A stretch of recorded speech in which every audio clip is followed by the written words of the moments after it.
Movie का start सन 1909 में Arctic से होती है, जहां मूवी का मेन कैरेक्टर एजनर माइकलसन को अपना एक साथी योगेंसन को स्लेज पर ले आते देखते हैं।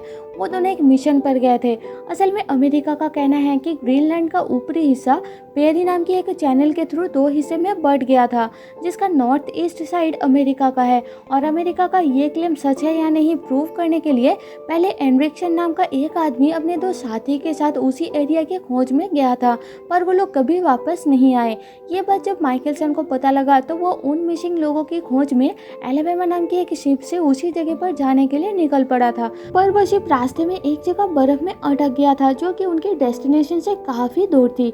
इसलिए माइकलसन अपना एक साथी योगेंसन के साथ स्लेज लेकर मिसिंग लोगों की खोज में मैप लेकर निकल पड़ा था, पर उनका वो अटेम्प्ट फेल हो गया था, जिस दौरान योगेंसन की हालत खराब हो गई थी और उसे लेकर माइकलसन वापस शिप में आ गया था, जहां बाकी सब लोग उनका इंतजार कर रहे थे। पहले सफर में उन्हें उन तीनों मिसिंग लोगों की डेड बॉडीज और उनमें से एक इंसान की बॉडी के पास से एक डायरी और एक मैप मिला। वो मैप एक कैन यानी पत्थरों से बनाया हुआ टीला का था, जहां एंड्रिक्सन ने अपना ढूंढा हुआ सबूत रखा था। इसलिए माइकलसन बिना हार माने उसी सबूत को लाने के लिए दोबारा जाने के लिए रेडी हो जाता है, पर इस बार उसके साथ योगेंसन जा नहीं पाएगा, क्योंकि पहली सफर के दौरान ठंड से इन्फेक्शन के कारण उसने अपने पैर की कुछ उंगलियां गवा दी थी। वो सही से चल नहीं पा रहा था, इसलिए माइकलसन बाकी लोगों में से किसी एक को अपने साथ चलने के लिए पूछता है, पर योगेंसन की हालत देख के कोई उसके साथ जाने के लिए राजी नहीं होता। और आखिर में उनका एक मैकेनिक आइवर माइकलसन के साथ जाने के लिए मान जाता है।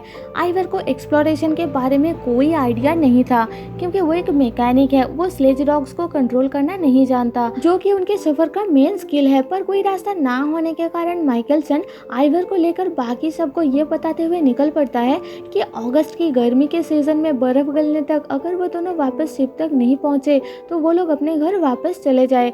जाते टाइम रास्ते में एक दिन आइवर का स्लेज कंट्रोल से बाहर चली जाती है, क्योंकि उसे डॉग्स को कंट्रोल करना नहीं आता था, जिस कारण आइवर का लीड डॉग नीचे खाई में गिर जाता है।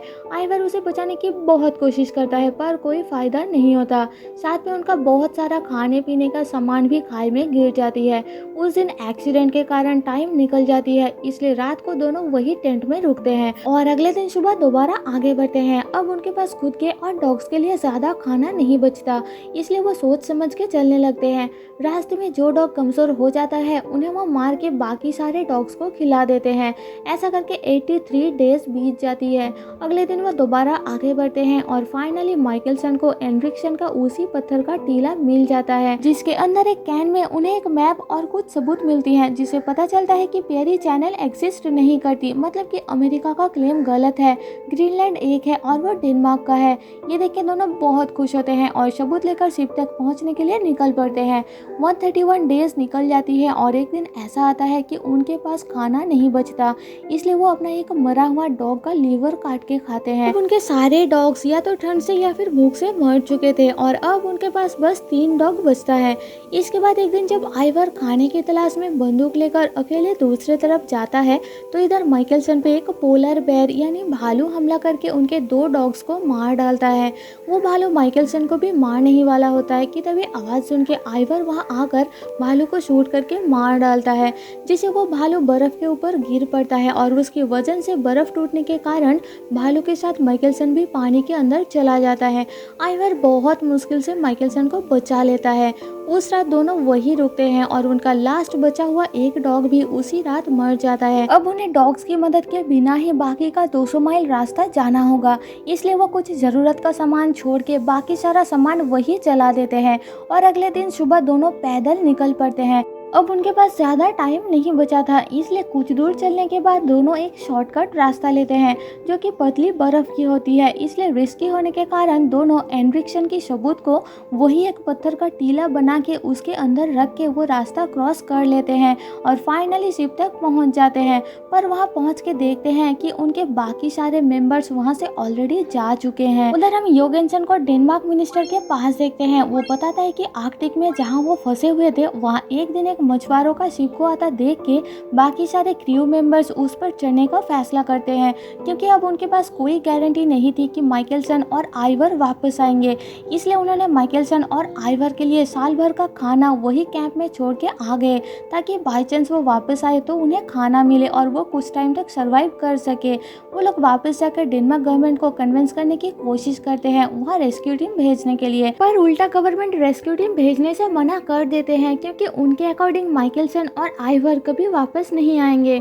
इसलिए योगेंसन ने गवर्नमेंट से रिक्वेस्ट किया कि अगर गवर्नमेंट खुद इंटरफेयर नहीं करना चाहती तो कम से कम उनके ऊपर रिवॉर्ड डिक्लेयर कर दिया जाए कि अगर कोई उन्हें ढूंढने के लिए वॉलंटियर करना चाहे तो।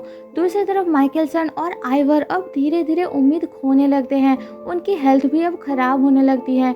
241 डेज बीत जाती है और एक दिन रात को माइकलसन को सपना आता है कि एक भालू ने उसी पत्थर के टीला को तोड़ दिया है जिसके अंदर उन्होंने सबूत रखा था। इसलिए अगले ही दिन दोनों दोबारा 200 माइल दूर उसी पत्थर के टीला से सबूत लाने के लिए निकल पड़ते हैं। जाते टाइम आइवर बताता है कि उन्हें कैंप में एक नोट रख के जाना चाहिए, ताकि बाई चांस कोई उन्हें ढूंढता हुआ वहाँ आए तो उन्हें पता लगे कि वो दोनों अभी भी जिंदा है। पर माइकलसन मना कर देता है क्योंकि वह जल्दी वापस आने वाले थे और दोनों निकल पड़ते हैं। वहां पहुंच के उन्हें वो पत्थर का टीला सच में टूटा हुआ मिलता है, पर सबूत सही सलामत मिल जाती है तो दोनों बहुत खुश होते हैं और वापस कैंप के लिए निकल पड़ते हैं। अब 470 डेज बीत जाती है और गर्मी का सीजन आ जाती है।